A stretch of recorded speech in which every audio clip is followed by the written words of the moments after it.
Now, we start in the Middle East, where strikes between Israel and Iran are now on their fourth day. Israel says it has full aerial operational control over Tehran after Iran hit Israeli cities with a wave of missiles overnight. Our correspondent Anna Foster is in Jerusalem, covering all of the latest developments for us.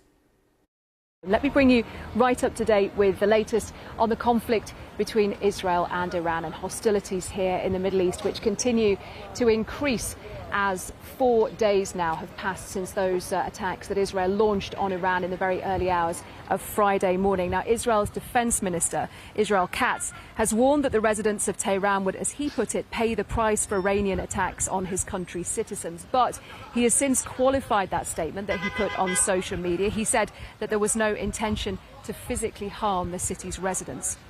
Now, Israel says the number of people who've been killed by Iranian missiles has risen to 24 since Friday, with 8 of those deaths coming overnight from Sunday into Monday.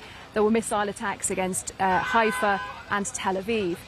Now, Iran's health ministry says that more than 220 people have been killed in Israeli attacks since Friday. It's called on European nations to stop what it describes as an Israeli aggression. And the Israeli military says that it killed 4 senior Iranian intelligence officials with a targeted airstrike, and says it now has full aerial operational control over the Iranian capital, Tehran. So it is a fast-moving conflict, as you know, things developing and changing all of the time. We've also been seeing pictures from Tehran of people desperately trying to leave that city. Long queues of cars, traffic jams as people try to leave. Of course, as these Israeli attacks continue, people there trying to protect themselves and their families, and they feel that the best way to do it is to try and get out of the Iranian capital, Tehran, at the moment.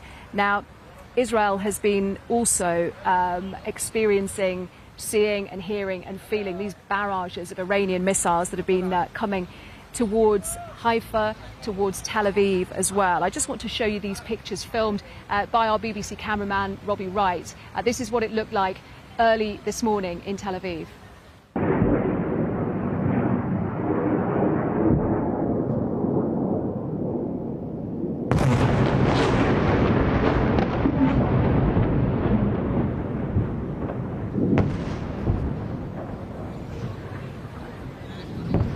You can see and hear there the sound and the sight of those Iranian missiles being intercepted in the sky high above Israel by its air defense systems. But some of those missiles do get through, and our Middle East correspondent Hugo Bashega is at one of those sites that was hit in one of those barrages of Iranian missiles. Hugo, what is happening where you are? Yeah, Anna, I'm here in the